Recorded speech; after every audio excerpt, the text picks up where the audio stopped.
What is happening? Welcome to the Plus Pitch Podcast, your morning pitching podcast from pitcherlist.com. My name is Nick Pollack, and today, is April 23rd, and yes, we're going to talk about baseball. Dustin May, no! I was calling you that guy with such a solid floor because that sinker is really hard to hit, the sweeper is hard to hit, the cutter is hard to hit. You have these four-seamers that go upstairs. It was a weird day in Wrigley, and I should say that Imanaga was struggling as well in this one. He made it work, but it wasn't him normally... as his normal self, but he did fine. It was like 6 innings, 200 runs against the Dodgers, and we're not really going to talk about Imanaga anymore because it's fine, guys. But Dustin May, oh man, Dustin off the cobwebs, not a fun game. And this ended as 5 innings, 7 earned runs, 10 hits, 3 walks, 5 Ks. The thing about this one that was so strange was that he threw so many sweepers, about 50% usage, which is not the life for Dustin May. It should be tons of sinkers, especially to right-handers. And then against left-handers, we should see more of those cutters. We should still see some sinkers. We should see some changeups from there, hopefully. We should see some four-seamers upstairs, and then some sweepers. And sweepers really against opposite-handed batters should not be the play. So this was a weird one. And yes, left-handers is the biggest weakness for a guy like May, who's very sinker-heavy. I do think the cutter should get more play moving forward. But then again, he didn't really have it yesterday, so I understand why he didn't throw it as much as you would think. The good news, he gets Miami next, and then if it's still the 6-man rotation that the Dodgers have hinted at, it would be Miami again, and he would skip that last game against Atlanta. So, look, I'm here to hear all your complaints and all the things, everything I said. Oh, you said Dustin May is going to be great, blah, blah, blah, blah. I don't throw the ball, okay? But come on. You guys know Dustin May is someone you want to hold on to. Guys are going to have bad starts. This was one of them. It is not a death sentence for the rest of the year. We just carry on, and everything is whatever. Mitchell Parker had a great night. 8 innings, 0 runs, 1 hit, 2 walks, and 4 Ks for a minimum score of 8. If you don't know that, it's essentially going 8 innings and you don't do anything on the line. It's just all outs in play. And when you have a minimalist score, essentially just say to you, okay, is this a guy who should constantly be inducing weak contact and outs? And Mitchell Parker, I will say, is better than others at featuring a wide arsenal. He really does split between four-seamer, splitter, curve, and slider pretty well. I mean, lefties get more of a 2-pitch mix of the fastball and the slider, while righties get a bit of everything with fewer sliders and more curves and splitters, of course. And this against the Orioles getting a win, yeah, it's not really anything that I want to hang my hat on. This was pretty much just this four-seamer getting those outs. Command wasn't even really that stellar. He didn't gain velocity. And I think some are going to say, hey, Mitchell Parker's doing his thing. He's awesome. I'm going to roll with him. Sure. If you want to do that, go right ahead. I do not blame you. But Mitchell Parker is not really in the midst of that breakout season I want him to be. I don't really think he is. He gets the Mets next. That's fine. But I don't really feel like you have to hold on to this. I would say Mitchell Parker has potential. It's just you need more velocity. You need to really have, I think, stronger command than what we saw yesterday. That was Koufax having some fun with the Orioles because, my gosh, it is not fun being an Orioles fan at the moment. Nick Pivetta against the Tigers did great. 7 innings, 0 runs, 2 hits, 2 walks, and 6 Ks. We're seeing a little bit more than just four-seamer sweeper against righties. We're still seeing a lot of sweepers, but we did see about 18% cutters in there too. Just 1 out of 10 CSW though, and sure some outs, but not really an amazing pitch. With Pivetta, I actually just did my buckets. That is, for PL Pro members, you get the sit and start for the next week ahead in full, so that you can actually plan out your weeks early. And it's a whole grid of just where my 4 tiers are. It's not full rankings. You got to wait for the streaming article for that. But for Nick Pivetta, I see that he gets a good matchup next against the Giants, and I'm like, you know what? I feel like that's just an auto start at this point. I think I have him improbable, but I totally get it. If you have Pivetta, you're not benching him there. Chris Bubich against Rocky Road. Oh, thank you so much for the gift that is Rocky Road, because honestly, Bubich did not pitch at his peak. It was 14 whiffs, 31% CSW, yeah, but 7 innings, 0 runs, 4 hits, 0 walks. You're going to be like, oh my gosh, he's a stud. This was like everything down the middle. It was donut command, as I call it, right? Everything in the middle or just outside the edges of the zone. So you pretty much have the shadow zone that you want completely empty. You don't want that. And Bubich, I'm happy you had this start against the Rockies on the road. But yeah, you just keep going with Bubich. Obviously, that shouldn't be the case moving forward.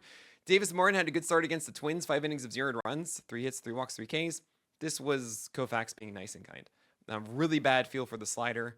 And the four-seamer had to be thrown 38% of the time. That is by far the worst pitch for Davis Martin, so we do not like this.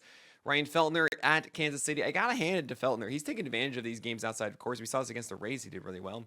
And here it is in Kansas City. 7 innings, 1 earned run, 3 hits, 1 walk, and 4 strikeouts. Cool. Enjoy the gold star, my man. That's awesome. And I don't want to touch Feltner. Ronel Blanco against the Jays. Thank you. I appreciate you so much, Pollack. It was so strange seeing you throw so many curveballs, abandon that changeup, and here you are against Toronto getting the win, 6.2 innings of 1 earned run, 2 hits, 2 walks, and 3 Ks. Now, you have the slider much more so than the curve to both lefties and righties. That's good. You still saw some curves, but this is much, much better of a changeup. And you embrace the changeup again. That's cool. We got strikes across all 3 secondaries, and then the four-seamer was not at 60% strikes, and that's okay. Why is that okay, Nick? You always say like 60% strikes. That's like the threshold. No. Understand that Blanco's four-seamer is not very good. And what he does is he actually nibbles and goes outside the edges a lot to make sure that his secondaries are the pitches that gets guys out, not the four-seamer. So if he has secondaries for strikes, he can actually lay off the four-seamer a bit. I like this. This actually works with Blanco. It's what we saw last season. We also have the added curve, while the changeup and slider is still effective. So this is a much better version of Blanco. I hope that this one sticks. Billy Ober had a Bailey special, I guess. It was 9 base runners, 8 hits, though, singled out here with 1 walk, but 6 innings, 1 earned run, 6 Ks. That's great. You got to win against the White Sox. Okay. Right-handers saw better four-seamer command upstairs, left-handers than not. I'm still a little weirded out by Bailey Ober. We're still also a tick down.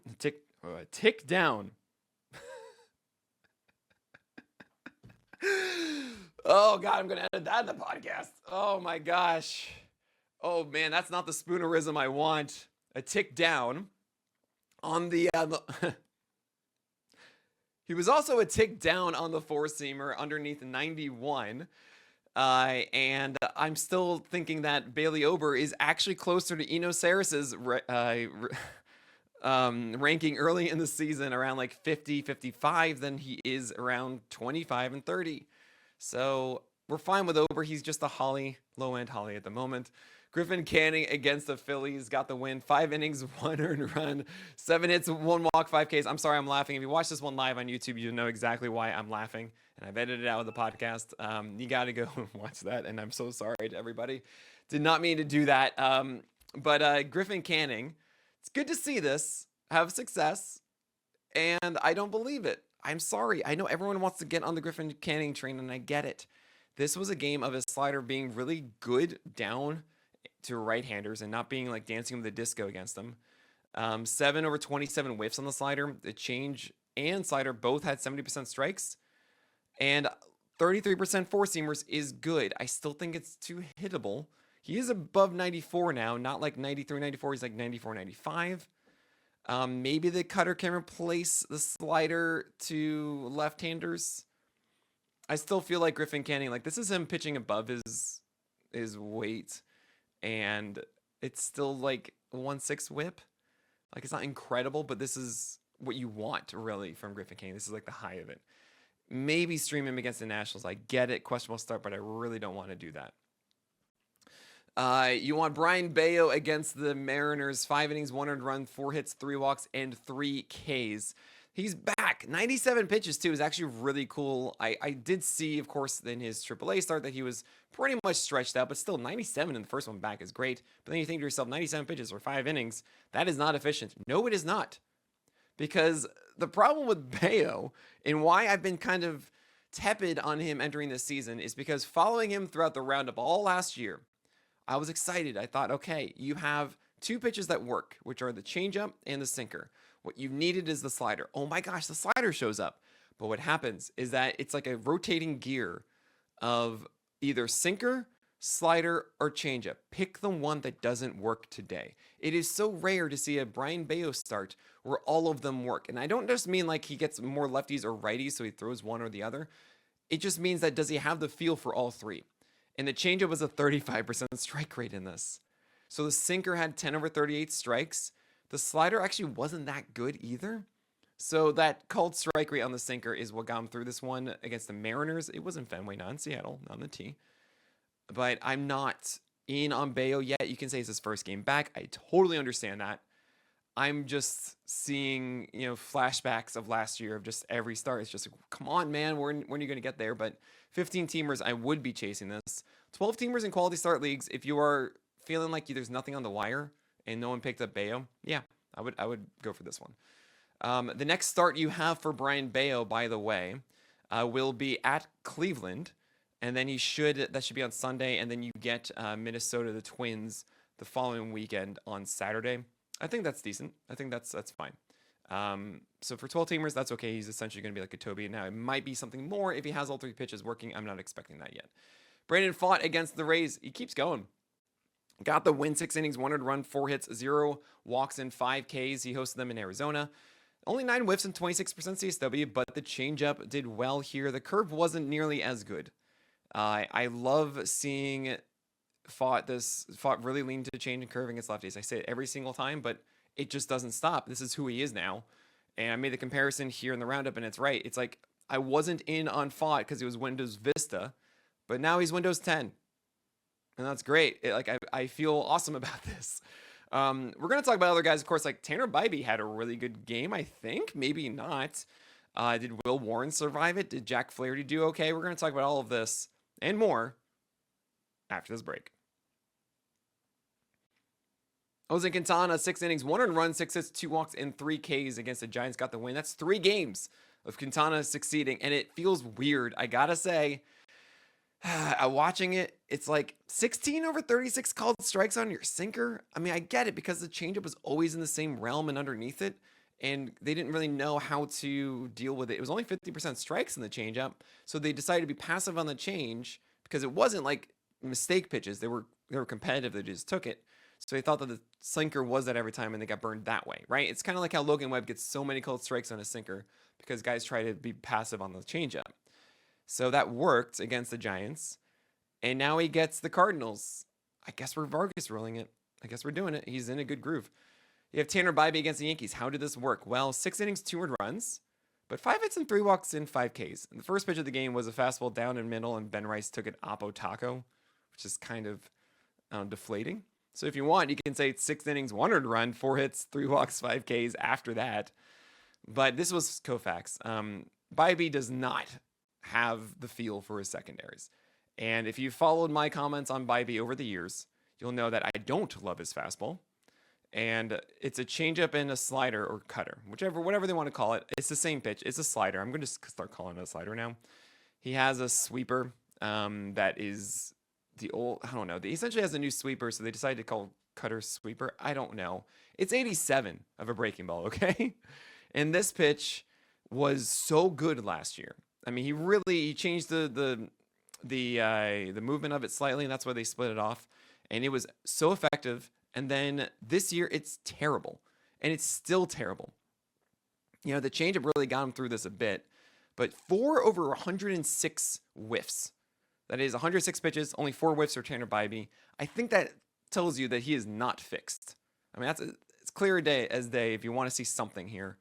So this could just be a dentist. That is a guy who's trending down, but then has a beneficial start that makes you think it's going to stick around, but it doesn't actually. That's like Dennis from 30 Rock. He shows up, but it doesn't happen for long. Like she's happy at first, Liz Lemon, but no, not around for long. You have Jack Flaherty, and by the way, also with Tanner Bybee, I would sell now. Because it does seem like maybe he's getting better. But for the most part, I think you have to hold and hope that cutter / slider, whatever, that breaking ball really steps up. Also, he did throw a little bit harder. I think he was kind of amped for this one against the Yankees, but four-seamer is not the issue here, guys. It's the secondaries. Jack Flaherty, anyway, golden goal, 17 was 39% CSW with 9 strikeouts in 6 innings. The curve and slider are just so good, guys. I can't express that enough. It's so good at the bottom of the zone. And even against the Padres, like he's just feeling it like he did the first half last year. It's amazing. We talked about Shota Imanaga, 5.2 innings of 2 runs. Sorry, not 6. It was 5.2. 6 hits, 2 walks, 6 Ks. I mean, that turned into a slugfest, apparently. I actually watched live on playback.tv when that home run was hit. That was so cool. What was that? Miguel Amaya, I believe. That was awesome. It barely got out to tie the game in the 10th. That was so awesome. But sorry for those who have Tanner Scott. Yeah, Shota Managa honestly didn't have a good command game, but got through it against the Dodgers. Props to him. Nick Martinez was our streaming pick of the day, and it worked out. 5.2 innings of turned runs. Yeah, the whip isn't great. 7 base runners. It's not terrible. It's like, what, 121 or something like that? But this worked. It's a Philly. He found the edges pretty well, and the curve just wasn't well commanded. But, man, he was so close to getting through 79 pitches, too. Oh, man. Will Warren against the Guardians, 5 innings, 2 earned runs, 3 hits, 1 walk, and 5 Ks. So he only faced lefties. The Guardians went so lefty heavy in this one, obviously, against him. And Will Warren has had the same issues in the past, like your typical sweeper sinker guy, where they need a big tool against lefties. Thing is, Will Warren is flat with his four-seamer now. Not the same vert, though. It was like 17 inches when I got really excited. Now it's at 15. I'm like, oh, okay, fine. But flat four-seamer means there is opportunity for that pitch to be good upstairs. And he was generally up with it and sinking it over the plate. There were good changeups down and away for outs. Sweepers were going for backdoor strikes. It's not complete, as I really do need to see something else here because the changeup's good. The sweeper shouldn't really be getting away with this as much, and it didn't always. While the four-seamer, I want to see it dominate a little bit more against lefties. But the fact that this was the line for Will Warren against only left-handers, where right-handers are the guys that he demolishes more because the sweeper is that good. That's his best pitch.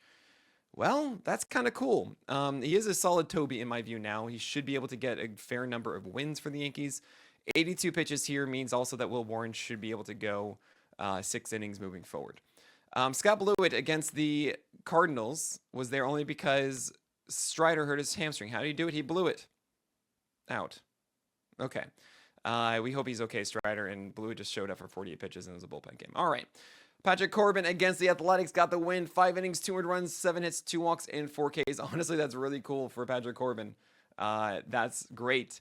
Sinker got a ton of called strikes. Slider was really good low, and the cutter was sometimes good and sometimes bad.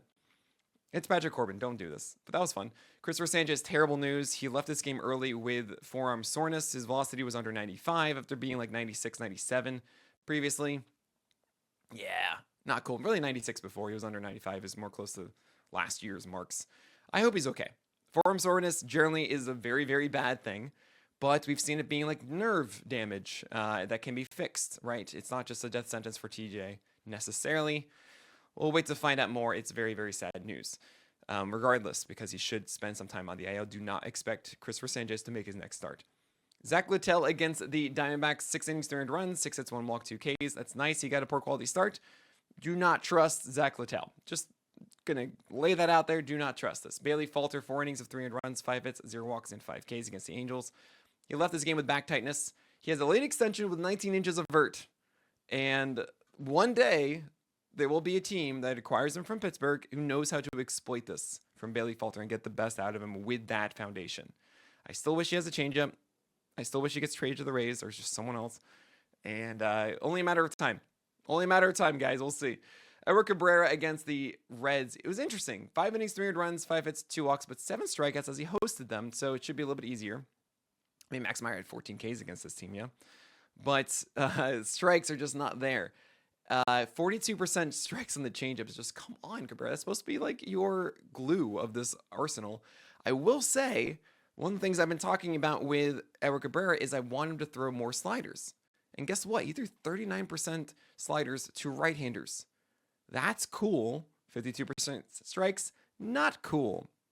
So, we'll see. We'll see with Edward Cabrera. I will continuously tell you about this and say maybe it does work with Edward Cabrera in the future. I don't know. Okay. Chris Bassett against the Astros. 5.1 innings of 4 earned runs, 7 hits, 1 walk, and 3 Ks. Yeah, not nearly as good as last week. And honestly, it's kind of funny because all the praise started coming out. We had an article from Nate Schwartz talking about Chris Bassett. There are a lot of things out there about how good Chris Bassett has been and why, and here he is not doing well because that's just how baseball works. Is that guys do well in moments and then they don't do well. I still like Bassett. 47% sinkers is kind of strange. It's a little too high to right-handers. The curve also wasn't as good, right? So That happens. It's fine. We still like Chris Bassett. Bryce Miller is having a tough season. He went to Fenway, 4.2 innings of 4 runs, 5 hits, 4 walks, and 4 strikeouts. He's trying as much as he can to figure out his secondaries, right? He's trying to throw splitters and curves to lefties. He has some sliders and sinkers to righties. The four-seamer just isn't destroying guys, and that really needs to be the foundation. What makes him elite is when that four-seamer is elite, as it should be, and also there's more. We haven't seen the four-seamer really be that pitch yet, so hopefully he can get there. Andre Palante, no, we're not going to go with this. 4.1 innings of 1 strikeout. I call him Andre 3K, which is 3,000. Andre 3,000, and then -2 if it's not 3 strikeouts, because he has those strikeouts and it's outcast. Okay. All right. You have Jordan Hicks against the Brewers. Oh, man, this is so frustrating. So I've been really in on the Hicks train. He's had a tough schedule. There's so many reasons for why it hasn't worked. But at the end of the day, Hicks, you got to do 2 things. 1, you got to have good enough sinker command. And 2, you got to have a secondary that can throw for strikes. Just like one of them that consistently throughout the start.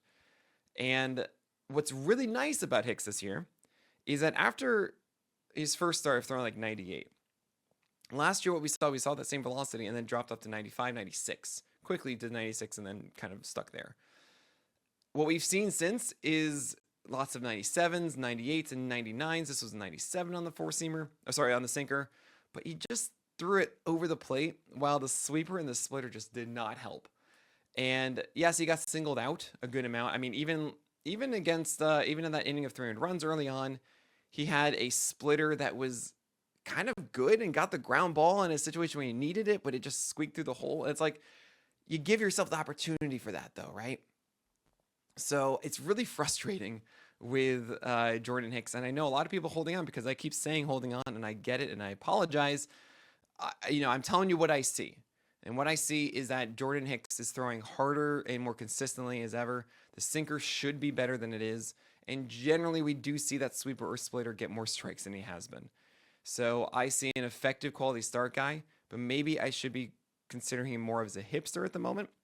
And I don't have him as high as I do, say, Roop, and I do Max Meyer, and etc. So keep that in mind. But let's just say this. He gets the Rangers next, and then it's Rocky Road. And I feel like it's good enough chance of success against the Rangers that he's going to hold on to him for also Rocky Road. Okay? You have Dean Kramer against the Nationals, 5.1 innings of 5 earned runs, 11 hits, 0 walks, and 4 Ks. Oh, boy. I call him the 15-team hipster, but, like, is he even that? Don't go for Dean Kramer. He could honestly even be the best pitcher on the Orioles, which is kind of weird at the moment, but yeah. You have Osvaldo Bido not looking good against the Rangers, 8 earned runs in 5.1 innings. It's an understatement. He just threw so many pitches right down the pipe. When we say throw strikes, we don't mean like that, Bido. You don't want to go for him. It's just far too risky without a good enough reward. And on the other side, it's not the other side, but the last one for today is Jose Soriano against Pittsburgh. We thought this was an amazing stream. We thought this was like obvious. 3.1 innings of 5 earned runs, 8 hits, 4 walks, and 2 Ks. You want to know why? Because the foundational curve had a 33% strike rate. He actually even tried to make sliders work too. That had a 27% strike rate. The fact that his 68% strike rate sinker had 8 points more strikes than both the curve and slider combined, like 33 plus 27 equals 60%. Oh boy. That is not a good day for Soriano. Is it a showcase of what he'll be moving forward? No. We know he's going to go more strikes than that. This was just a bad day. And I want to really remind everybody that bad days happen to every pitcher. Every pitcher. I think actually what happens is that you get more scrutiny with the ones who are worse, right? Or the ones who are generally expected to be bad than the ones who do well. Like Dylan Cease had a horrific start. It doesn't matter because you're like, well, he's Dylan Cease. He's going to be great. It doesn't matter. But if Soriano has a bad start, if Dustin May has a bad start, if Max Meyer has a bad start, etc., we are going to scrutinize it so much more. And I think that's what makes this so tough. I think what enrages more people. They're not allowed to. But I just want to mention, look, these are guys that you're trying to figure out churn and burn, which one's going to work. And I'm telling you that these guys are generally better quality than others. If I'm seeing things inside of the games that I think are not going to stick at all, or they're just going to be more consistent. Like Soriano maybe will have some games like this. I'm telling you about Hicks is maybe the the splitter and the sweeper aren't that good strike pitches, but the higher velocity means he should have that higher floor and the balls didn't go his way, right? Dustin May, an anomaly of a start. So think about that a lot when you get really upset at a lot of these bad games. I get it too. I get frustrated just like you. I'm like, I feel like that meme a lot of the guy digging through the tunnel and he stops right before the gems. But then again, I see that at times when it's just like validating terrible gamblers' fallacies. So I just want to put that out there of I will tell you when the process is not there versus when the results aren't there. That is it for today. Thank you all so much for all of your support. As always, my name is Nick Pollack, and may your BABIPs be low and your strikeouts high.